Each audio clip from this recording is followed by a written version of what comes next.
Les dents s'usent naturellement dans la vie, mais il arrive qu'elles s'usent plus vite qu'elles ne le devraient, notamment quand on grince régulièrement des dents par stress, énervement. On appelle ça le bruxisme. Ce n'est pas une maladie, c'est juste un réflexe inconscient, mais tout à fait réversible si on l'apaise.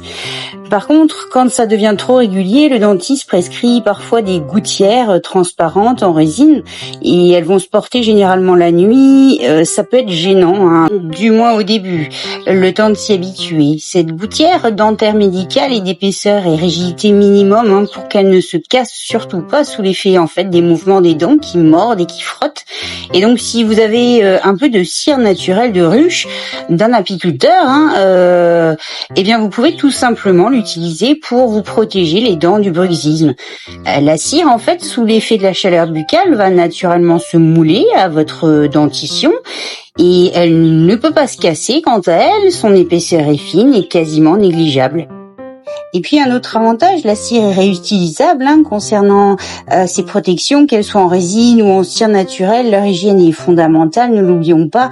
Il existe là encore des solutions toutes prêtes que vous pouvez acheter. Alors personnellement, pour l'hygiène du matériel dentaire, que ce soit brosse à dents, brossette, etc., je préfère le mélange simple et efficace approuvé par pas mal de dentistes, si ce n'est pas tous, qui consiste bêtement à mélanger de l'eau oxygénée antiseptique et des bicarbonates destinés à la consommation. Je précise que les bicarbonates, parce qu'il s'agit d'une substance tampon qui va stabiliser le pH entre 8 et 8,6, on va dire. Cette propriété permet de neutraliser les acidités et les bactéries.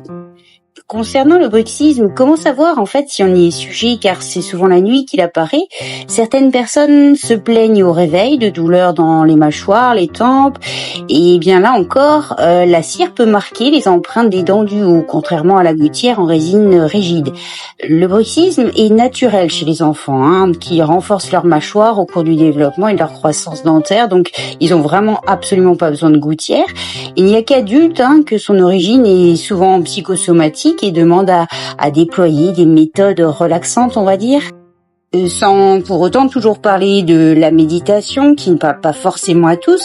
Il reste l'expression, la lecture, la créativité, la discussion, l'hypnose, la sophrologie, etc. Et puis assister, pourquoi pas, en parallèle des propriétés de plantes relaxantes, telles que le tilleul, la valériane, la mélisse bien sûr en tisane, ou le bigaradier en huile essentielle, ou encore les bourgeons du figuier en gémothérapie.